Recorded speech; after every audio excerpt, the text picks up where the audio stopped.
Hey guys, let's talk about last night's episode of Parenthood. And oh boy, Julia is in trouble. Like I said in my last week's review, her relationship with Ed is starting to become very complicated. And it's that emotional connection that she's not getting at home and she's not getting from her husband. And we see it hit the fan in this episode.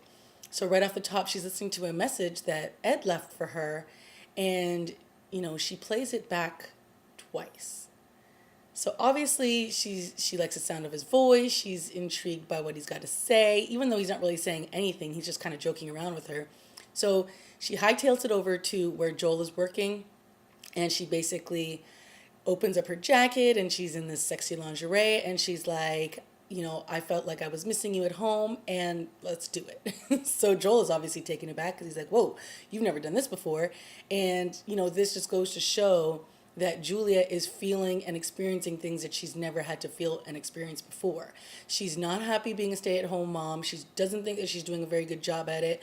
And she's frustrated.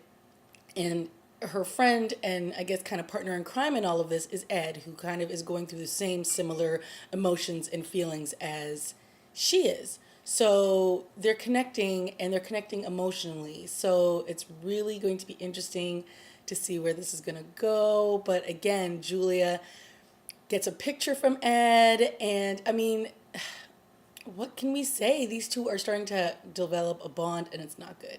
And then at the end of the episode, she ends up calling him, and they obviously just have like a good discussion, and they're just talking like it's normal. And he even says, yeah, my day was pretty much sucking until you called me. And hello, Ed's married as well. So very complicated, but I think it's a true depiction of what happens when spouses are sort of just being disjointed from their other spouse, or the other one's working too much, and there's like an emotional disconnect, and it's not being addressed. So this storyline is very interesting, and we'll see where it goes from here.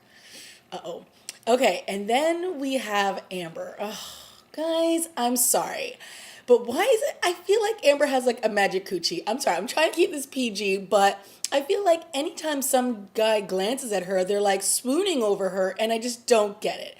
So Amber has been working at the luncheonette from the beginning. So we have this new artist that has been working in the studio, and Amber decides, why don't we have like a live concert for them, because they're not really performing very well during the recording sessions, and she's seen them live, and she suggests to Adam and Crosby that they put on this live show, and it'll be great, and it'll bring up their energy level. So they do it, and it's a huge success.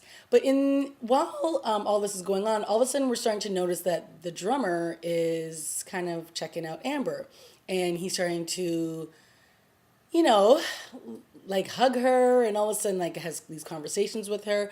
So I just don't really understand where this is coming from. We've never even seen the two of them have a conversation before this, and now all of a sudden it looks like it's going to become an issue.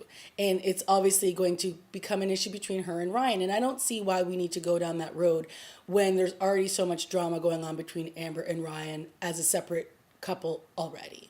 So I'm not really sure how I feel about this, but obviously this is something that the show is starting to throw in there. And I don't know if I really like it. Now, Ryan kind of like notices this drummer paying a little bit of attention to Amber. So all of a sudden at the end of the episode, he buys her a bigger ring, and he's trying to, I guess, get on his knee, and he basically says, the first time when I proposed to you was very spontaneous, but, you are the one that I love, and I want to spend the rest of my life with you. And, he gets on his knee, and he gives her a bigger ring. And, of course, she's all like, oh, my God, we can't afford this. And he's like, baby, I love you, and fine. So, I mean, we all know Amber loves him, but I just don't know why we're going to throw in this other dude out of nowhere just to complicate this storyline even more. All right. So then we move over to Sarah, and Sarah and Hank have this very, they've basically broken up, and they broke up a while ago. But because Max works at the studio with Hank, Max is a very complicated character, and Max just can't ask you a question and that's it. Like, he has to ask 10,000 more questions just to get the answer that he's kind of looking for. So he sees a picture of Sarah in one of Hank's drawers, and he basically says, Hank, why do you have a picture of Sarah in here?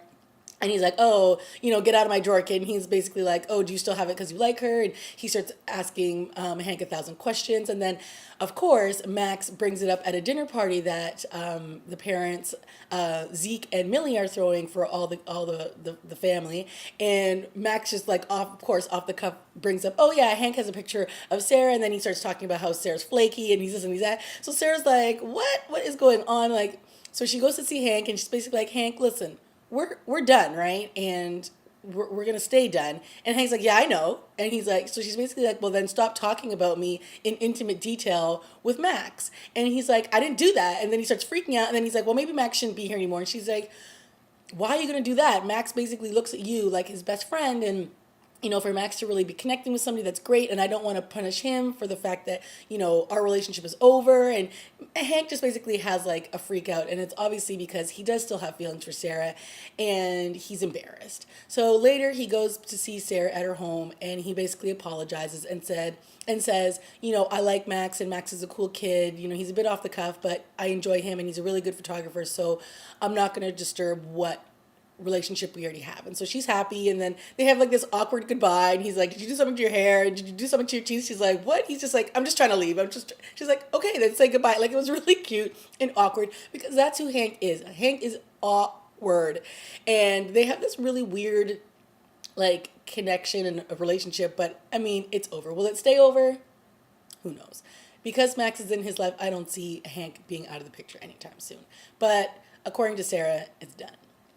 So now we have Zeke and Millie, and basically Millie announces to her family at this dinner party that they're having that she's going to go to Italy, and they're all like, oh my God, that's so cool. Great, great, great, great. And then they're all like, when are you going? When are you guys leaving, Dad? And Dad's like, well, I'm not going. Or Millie basically says, he's not going. I'm going by myself. And all the kids are like, why? Why is that happening? And then everyone's just kind of like, next subject. So, all the kids get together and they start talking about this, like how it's ridiculous that Mom's going to go away for a month and why would she leave him? He doesn't even know how to, do like the dishes. Like he's useless without Millie. And then of course Julia is sitting there because she knows why this is all happening, because Julia and her mom have been having these discussions lately. And so finally Julia stands up and says, listen guys, like what about being on Mom's side here? Like she has done everything for us and she's taken care of us, and now she wants to do something for herself. And Dad doesn't listen to her. So you guys need to get over this, and so does Dad. And she basically gets up, and it's obviously her way of internalizing what's going on with herself, because she's feeling right now that Joel is not paying attention to her. He's not listening to her voice when she's basically trying to tell him that something is wrong with this relationship right now. So all the kids are looking at her like, or all her siblings, I should say, are looking at her like, okay, so Adam then goes to see his dad, and he's like, Dad, like, what's going on? Like, why don't you man up and go with your wife to Italy? And then Zeke just basically says, listen, you don't even know what you're talking about. I wasn't invited on this trip. So don't come to me and try to tell me that I'm ruining my relationship with my wife, but my wife doesn't even want me to go. So it's kind of like a moment where Adam has to just take a stand back and realize that there's stuff going on in this relationship that he's just not aware about. And Zeke is, sad, obviously, that he's not invited. And of course, his pride is too much to even say, can I come with you? So of course Millie goes on this vacation and Zeke is left alone, and it's hilarious because he's sitting at the house and then he goes to open the window and the alarm goes off, and he runs over to put the alarm code in and he has no idea what it is. I mean, come on. So obviously this is just going to show the difficult road he has ahead without his wife there. It was pretty funny. And then we had Drew, who's basically off at university. And, he's been liking this girl ever since he got there. And she's just kind of like put him in the friend zone. So all of a sudden she comes knocking on his door and she's drunk. And then they start making out, and obviously they hook up. And then the next day he's all like, hey, how you doing? And she's like, yeah, whatever. I'm tired. I'm hungover. So obviously she's not down for a relationship. And she basically says, listen, we're in university and I was a good girl in high school, so I'm not really looking to get into anything serious. So he's all like, oh yeah, sure. And she's like, you cool with that? And he's like, yeah. And then later on she comes knocking on his door and he's like, well, what's up? And she's basically like, you gonna invite me in? And he's like, I'm confused. We're friends, but then we're more than friends. And she just basically says, let's do it. I mean, they basically go into the room and they're now friends with benefits. So that's pretty much all that happened on this week's episode of Parenthood. It was fun, lots going on. We'll see where it goes next week, guys. All right, I'll talk to you later. Bye.